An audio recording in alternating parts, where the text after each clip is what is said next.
Magandang gabi po sa ating lahat. We're back at your regular weekly tambayan here at Muzen Core. Our session is another QCafe live session. Ayan, masayang-masaya ako because tonight we have a happiness educator who will be educating us tonight. Not only about happiness, but everything else in between. And I'm just so excited to introduce to you our guest speaker for this evening. Because our guest speaker have been giving talks and facilitating discussions for 25 years. Yes, but guys, this started just when he was 13 years old pa lang. Imagine, at your age, at 13, at that age, you're already talking to people and inspiring them, 'di ba? So I'm just really excited to give him the floor and talk to you guys and just, listen and learn from him. He is a graduate and top of his class as a magna cum laude in the UP Diliman College of Business. Ayan. And he is very passionate about learning and has earned his international certifications in soft skills, including management, communications, and teamworks from different schools and universities. Ayan. It is his firm belief that everything is better when we are happy. Ayan. Especially during this unique times. Kasi diba, we're in the pandemic and all that. So it's just really focusing yourself to parang pick up yourself and just, be in that mood, be in that moment. And aside from being a certified happiness coach, he has immersed himself in some of the world's best evidence-based literature on happiness and well-being. He loves working with people and companies who are serious about their well-being and willing to take action to increase their happiness, which is why he is thrilled to show up to show people a better way to do this. So without further ado, let me introduce to you our guest speaker for this evening, our happiness educator, Sir Jalvi Valdez. Hello, sir. How are you? Doing great, doing great. Good evening, Kate, and good evening, everyone. Ayan. So I'm so excited. So how is it really to be a happiness educator? This is the first I am hearing of this. So I'm just so curious talaga what it truly means to be a happiness educator. Well, there are different types of educators. Actually, being a certified happiness coach, I don't want to be called coach. I consider myself as a student along with everyone who wants to learn how it is to be happier. So before I did corporate training since around 2013, and I would focusing on soft skills. So the profile was correct. I would do leadership training, team buildings, even in-house for my previous companies,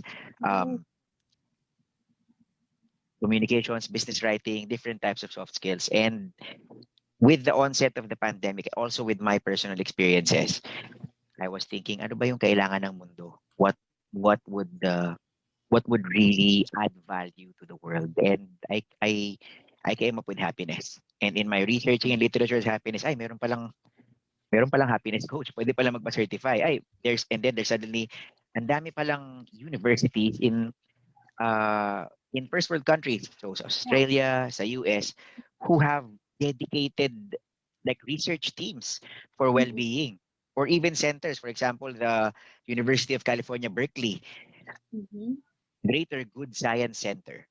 So Wow. it's like a team of researchers, psychologists, and scientists who just focus on well-being, on Grabe. how to stay sane, how to be happy. Ayoko spoil yung mga sasabihin ko mamaya, but Yeah, yeah. really it's relevant. It's relevant, and a lot of I see. coming from a place of unhappiness or coming from a place of happiness, there's always something that we can do to be happier and actions we can take. So yun ang naniniwala ko. So I want to share it with the world. It thrills me. It thrills me to bring a smile to people's faces whenever I do training, whenever I or a light bulb in their heads pag if I enlighten them about something. At the same time, now it thrills me doubly na alam ko na mismong yung tinuturo ko o yung sinishare ko na information can actually help sustainably make people happier. Yes, yes. Grabe Haba na Miss Universe introduction pa answer, lang. no? Sorry naman. Introduction pa lang, pero I am really getting excited what it is you will be sharing with us tonight. So I will not hindi ko na patatagalin pa everyone. I will give Sir Javi the floor so that you can share your screen and talk to us more about happiness and really how to tap into that emotion. Thank you, Kate. And as I share my screen, I'd like to invite everyone, kung meron po kayong mga tanong, ilagay nyo lang po sa chat box. For those who are on Zoom, ilagay nyo sa comment box. For those who are watching live on Facebook, and for those who are watching the recording, baka hindi ko na po masagot yung tanong if you're watching this a week from the live, but welcome. And I'm glad to have everyone here. 3, 2, 1, be happy. Di ba? It's the 3-second rule. Para just you decide to do something, you count to 3 and you do it. And this is ayun, there are the thumbs up. Thank you.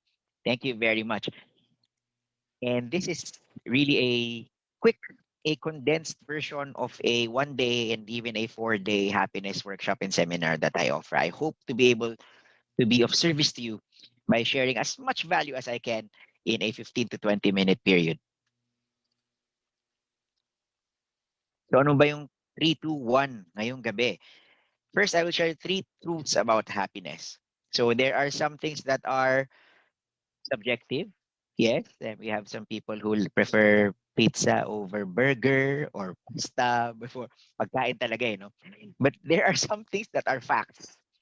All right, we do have facts, especially now at the onset of with our pandemic situation. Mas lumalabas ang mga scientists, and there's people that we need to listen to, and there are clinical studies, and so there are truths about happiness, mga facts po.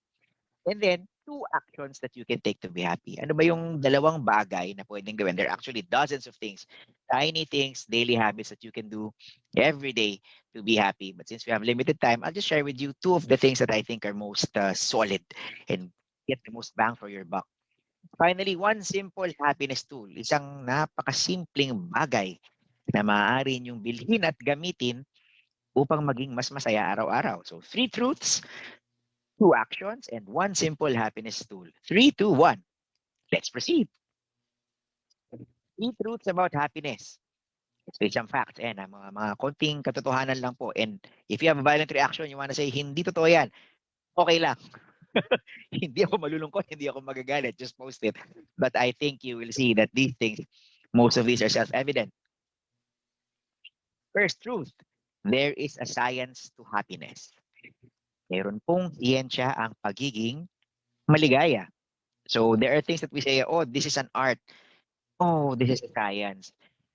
For example, we thought before that food was purely an art. Food na naman.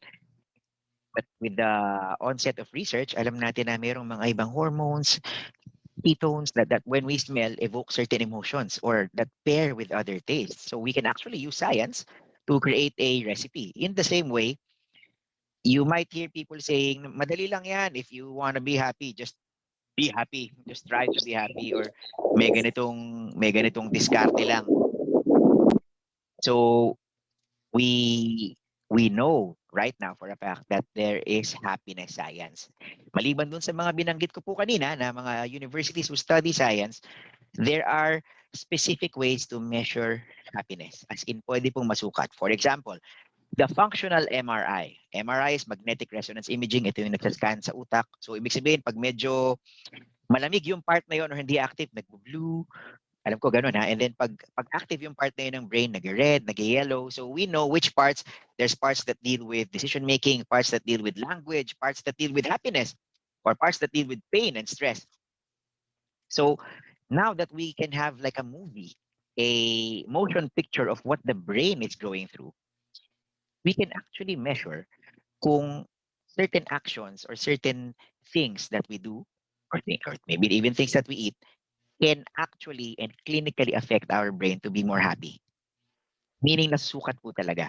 Kaya for example, yung nagsasabi na, hindi, myth lang yan, yung screen time, yung ano ko, nagpapalaro ako ng educational app sa anak ko kahit na 2 years old pa lang siya, kahit na 3 oras yan sa tablet, okay lang kasi educational. Actually, the functional MRI has disproved that. Dahil pinakita na yung parts of the brain that affect socializing, yung pakipagtungo sa tao and language, become cold, become deactivated the longer you expose your child to a screen. Diba? And that's just one example. But ibang example na binigay ko hindi happiness because this one, that for me, that was the biggest mind-blowing discovery of functional MRIs. There are also tests for hormones. We have happiness hormones like serotonin and oxytocin, and these can be measured over time. So alam mo, what interventions can make you happier? So again, this is not fake. This is not invento ko lang or nabasa ko lang somewhere. This is real science. And we also have validated research instruments by psychologists. By validated research instruments, ito yung meron kang questionnaire na mahahanap sa kung saang magazine or blog at meron ka namang questionnaire na nakita mo sa scientific journals na peer-reviewed and peer-validated, or for example, the American Psychological Association, that can really say na, hey, this measures well-being. This can really measure if someone is happy or not. So that's truth number one. There is a science to happiness. And I hope this serves as a foundation for the rest of the things that we will talk about. Next, truth number two, happiness has many faces. Many faces. Marami pong aspeto ang kaligayahan. And I will share with you two of my favorite ones. Oh, thanks for the wow emoticon. Eight. Hindi ko nakikita kung sino mga nag-react or nagko-comment sa feed. Please share them with me anytime. So the first one is sobrang basic, di ba? Tama nga naman. There's really a mix of traditional wisdom and science. So there's mind, body, heart, and spirit. And this one has actually been here since the early 90s. If you've read the 7 Habits of Highly Effective People, matagal nang nandyan yan. These are the 4 areas of your life wherein if you focus on only one or two but neglect the other, maapektuhan yung ibang areas, or what psychologists call the spillover effect. So for example, a quick example lang, someone is intellectually stimulated, di ba? Talagang lagi nagbabasa ng libro, lagi nagtitake ng course. Sa heart, yung relationships is very good. Happy sa family, happy sa buhay. And sa spirit is very active sa kanyang faith, or let's say may meditation practice na nagme-meditate, Zen meditation. Pero sa body, laging may sakit. Sa sobrang dami ng sakit, kalahati ng buwan naka-sick leave, and halos naka-wheelchair na, nagda-dialysis na, no? And this is, I know some people who undergo this, mahirap talaga.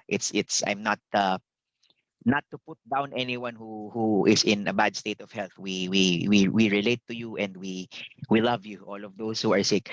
But simply put, for a simple question, obvious na obvious, di ba? You cannot say that this person is 100% happy with their lives because there's one aspect of their life that's missing. On the right is a happiness, or a list of happiness elements made by a Harvard professor naman, si Dr. Tal Ben-Shahar, yung very famous siya, shinare siya ng maraming Pilipino din, who made the first happiness or well-being course sa Harvard University. Sa kanya naman, ang areas of happiness are spirit, physical, intellectual, relational, emotional. So there are many things, but the basic takeaway from here is you cannot be happy only in one area. If you are unhappy in one or two areas of your life, including career, including physics, including sa work, it will affect the other areas of your life. Scientifically proven po. There is a study by the Gallup Consulting Group about the different elements of well-being. If you're familiar with the Gallup Strengths Finder, yun. Gallup has a dedicated research team studying these things, how to optimize performance in the workplace. So pinag-aralan din nila yung well-being. So that's truth number 2, happiness has many faces. Marami pong aspeto ng pagiging masaya. Finally, truth number 3. Truth po ito ha, hindi ko po invento lang. Anyone can take action to be happier. So this is a corollary of the previous happiness science. If science can measure if interventions work, totoo ba na pag ginawa ko to, magiging mas masaya ako? If science can measure that interventions work, that means there are interventions that work. Kasi meron silang mga na-prove. Sa ngayon, the research institutes and the publications that I mentioned and researchers have already proven that there are several happiness interventions that can measurably increase someone's well-being. Not only that, hindi siya para lang sa malungkot or sa depressed or undergoing the clinical depression is real. Totoo pong karamdaman yan and I commiserate, I relate to you. I know and I am very close to some people who have clinical depression. So meaning ma-imbalance na talaga sa hormones sa brain and talagang unhappy because of a physiological reason. And this can be helped by happiness interventions. So it can help the unhappy to reset. That's true. Also, it can help the happy to be happier. So if you look at it this way, there's therapy, yes, and that can work on people who are sick, yung may karamdaman na talaga, diagnosed by a psychiatrist that there is something. So ito yung talagang kailangan ng tulong. And we need to understand these people in our lives. Hindi po lahat ng tao pwedeng sabihan na, ay maging happy ka lang. Dahil meron po talagang sakit na kailangan i-medicate. Happiness interventions can work on that level. At the same time, kapag masaya ka na, high performer ka na, successful ka na sa many areas in your life, you can be even happier. So who wouldn't want that? Right? Who wouldn't want to be happier? So anyone can take action. There are actions that are proven by science para maging mas masaya po tayong lahat. Yan, kung may mga tanong, please post. I'm trying my best to give as much value. Ito po ang maaari natin i-discuss in 20 minutes. Ito na. 2 actions you can take to be happy. So again, these actions are proven by science. Scientific po ito, hindi po ito fake, hindi po ito nabasa ko lang sa some magazine somewhere. These are, everything that I will tell you is backed up by at least one clinical study, a research by a psychologist or psychiatrist. So first, define muna natin kung ano yung happiness and you will see how this definition flows into the action. Ano ba talaga yung pagiging masaya? So dito pa lang, I think it might answer some of your questions.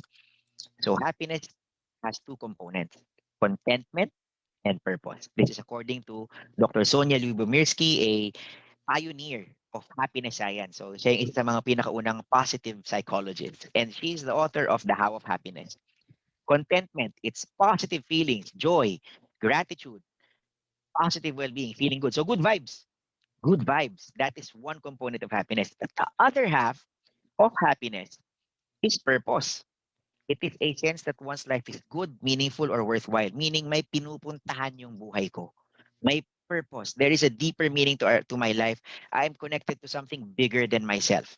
So feeling on track with my life's purpose. Ito yung mga pangarap ko sa buhay. Ito yung mga gusto kong mangyari sa buhay and I am on my way there. Yung ganung feeling. Imagine yung feeling that way. Ang saya, di ba? So now you can see, automatically, this definition eliminates a lot of things from being valid happiness interventions. For example, if you take illegal drugs, yes, may good vibes ka. Diba? It will increase the hormones like dopamine. Doon nga nanggaling yung term na dope. Dopamine.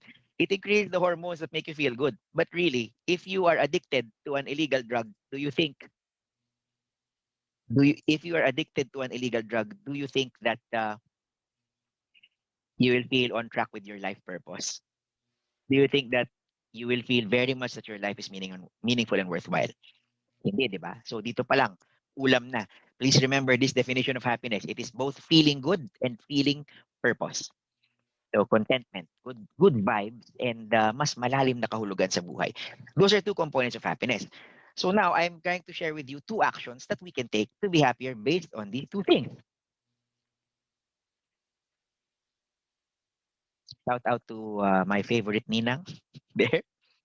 Lahat ng ninang ko favorite ko. I'm blessed with ninangs, and one of them is here right now. She is also a coach. So hello, Ninang Irene. I love you. Thank you for joining and supporting. I hope this helps you in your coaching practice. First action is practice gratitude. There are more than 12 benefits clinically proven to practicing gratitude. Gratitude means being thankful. Pagpapasalamat. One, it increases your happiness. Proven. Two, it improves your health in many ways, in more ways than one. It improves your health. Better sleep, lower blood pressure, stronger immune system, mas madalang magkasakit. It improves your self-esteem. It helps to manage your stress, and it even improves the way you perform at work, your productivity and leadership ability. So it's a virtuous cycle. You become a less stressful, a person who's nicer to be around, a more healthy person, and then you will get probably success in life because you are more of a leader and more productive. And this success even makes you happier. So how do we practice gratitude? Quite simple. It's just being thankful. In the morning or in the evening, think of 2 to 3 things that you are thankful for. And the guide is you have to feel it in your gut. Don't just think, I'm thankful for this and that, but really to feel it in your gut na nararamdaman mo sa kaibuturan ng puso mo, ay nagpapasalamat talaga ako dahil dito, dahil dyan. And if that's practicing gratitude with a gratitude journal is one thing. Another thing that I would suggest is if you are in a social circle, let's say you live with a family or with a team who always does meetings, from time to time, why don't you ask, what are you grateful for today? Ask your family over the dinner table, what are you grateful for today? Ask your team before you start this big meeting na medyo stressful yung pag-uusapan. Wait, before we start, what are you grateful for today? And then everyone can share. And you will notice immediately that gratitude will increase everyone's mood. Mas good vibes. Now, these benefits that I mentioned are long term. Ha, ibig sabihin, if you practice gratitude daily for 3 to 6 months, that's when you will see lower blood pressure, stronger immune system. Diba? So just be thankful. And to those who say, alam ko na yan, great! Alam ko na yan, may gratitude journal na ako. Great! Good for you. I'm so happy for you. Now at least you know some other benefits and you know how to practice gratitude. What action is to set and track goals? Diba? So kanina, gratitude is about good vibes. Kasi if you're having a bad day, you remember the things you're grateful for, magkakaroon ka ng good vibes.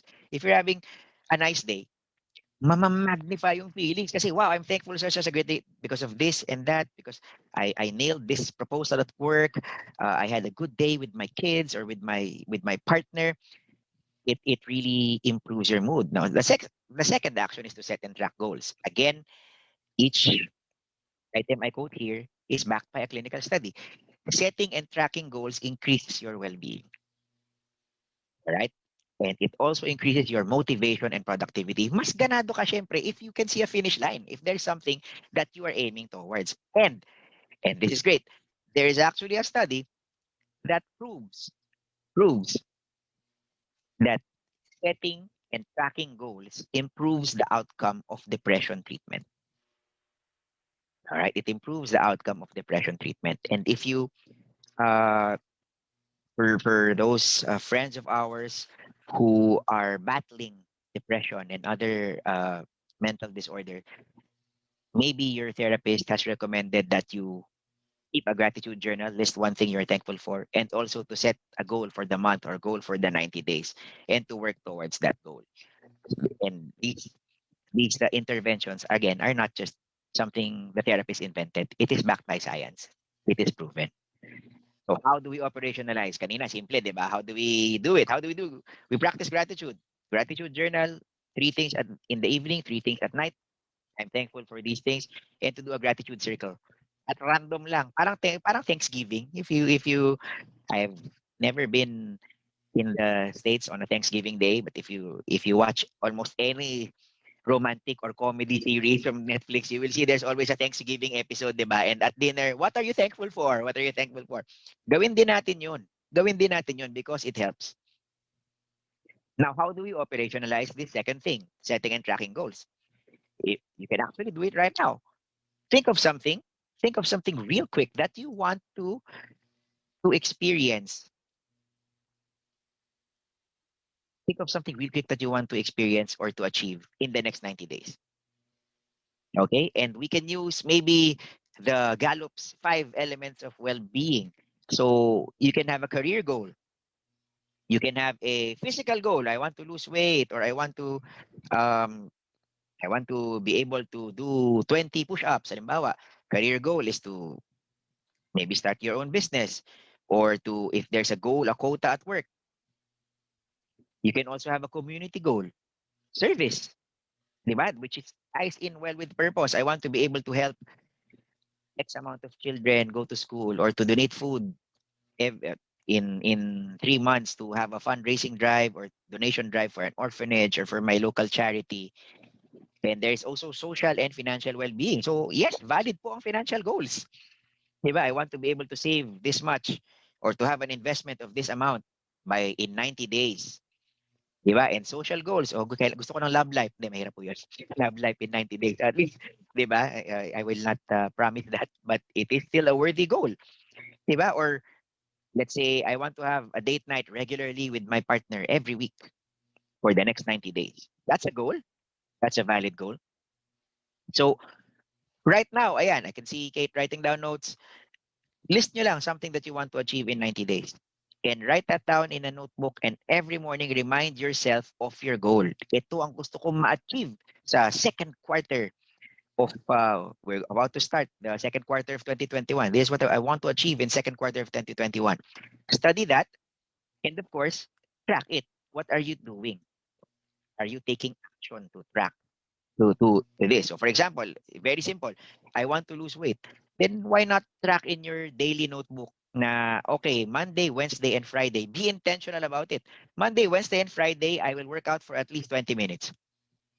Start small. And you will see that just by doing these things, you are actually being happier because you feel direction. You feel excitement for the next week and for the next day. So, and you will be pleasantly surprised, not just that you are more on track with reaching your goals, with achieving your goals, but also you the just the mere act of setting and tracking a goal makes you happy. Amaze balls, right? So ito na. One simple tool to close this this Q Cafe talk. What is one simple tool that you can use to be happier every day? May bibilin ka, pwedeng, it's up to you. You can buy 3,000 pesos, yeah, but it could actually cost you less than 50 pesos per month. Who wants to know what it is? Give me a heart or a thumbs up or raise your hand. Ayan, si Kate. What is one simple tool you can use to be happier every day? Guys, just buy a small notebook and make it your happiness notebook. Go to your nearest bookstore, buy a notebook on Shopee or Lazada. We do have gratitude journals and productivity journals. There are some really good brands out there. Shout out to BDJ, Belle du Jour.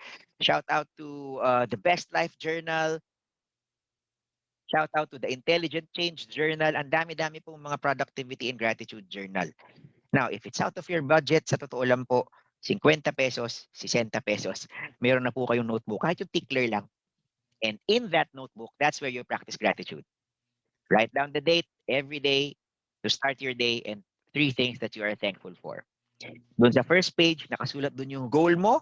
Remind yourself of your goal or your second quarter goal. And then, i-track mo dun sa notebook yung actions mo. And before you go to bed, write again 2 to 3 things you are thankful for dun sa small notebook mo.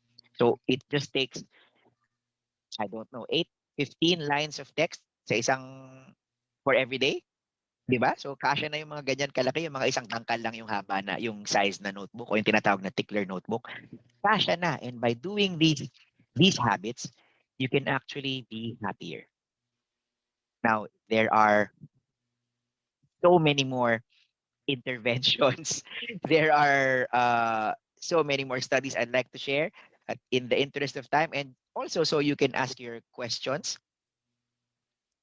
The talk ends here. So just to recap the things that I have shared, three truths about happiness. First, happiness is a science. Don't just listen to anyone's advice about happiness. There are happiness that interventions that are evidence-based. May science po sa happiness. Next, there are phases or different elements of happiness, and these can spill over. If you're happy at work, it can spill over into your family life, and vice versa. Unfortunately, if you are unhappy in one element, it will also spill over into all the other elements. That is why it it is the best decision to be happy in all areas of your life. Huwag niyong itapon na, ay, wala na akong magagawa sa health ko. I will not work on it. Ay, wala na akong magagawa. Ganyan talaga ang office stress. Hindi ka talaga pwede maging happy sa office. Pamigay ko na yan. Nope. Nope. There are ways to be happy in all areas of your life. Finally, happiness interventions. These are proven measures, just like the two things I shared with you, practicing gratitude and setting goals that are proven by science na pwede kayong maging mas masaya. In the same way that if you exercise, pwede kang maging mas healthy. Proven na po yun. I mean, 50 years ago pa, ang dami ng studies about exercise. In the same way that you can take care of your physical well-being, we can take care of our emotional well-being with proven methods and habits. Take note, just knowing about it will not help. Kailangan po i-practice nyo to. Kaya nga intervention, ginagawa. Take action. And what are the actions you can take? 2 actions. Practice gratitude. So be thankful. Be more thankful. Kayo nga matanong ko, sino ba mas masayang tao kasama? Yung laging nagrereklamo o yung laging thankful? Hindi ba yung laging thankful? Obvious, di ba? Alam mong mas masaya sila. Next is to set and track your goals para naman may patutunguhan tayo sa buhay. Finally, one simple tool. Just buy a notebook and dedicate it to your happiness. I think 5 to 10 minutes a day and 50 pesos a month is something that anyone can set aside, di ba? To be able to be more happy. And by being happier, you can take care of the people who depend on you more. 3 truths, 2 actions, and 1 tool. 3, 2, 1. Be happy. Wow! Maraming salamat. Grabe, ayan. I have to plug this. If you so para matanggal ko na yung slide. So please, if you wanna contact me, just look for me on FB Messenger, Jalvi.Valdez, or place a comment here and I'll get in touch with you. We'll also be sending you a feedback form and you can place your email there. And if you want to have a happiness seminar or a happiness workshop so that you can learn how to operationalize happiness in your workplace in a scientific way, please contact Muzen Core Consulting, the wonderful, wonderful sponsors of QCafe. Napakasaya po ng ating online tambayan. Maraming salamat and we are now open for questions.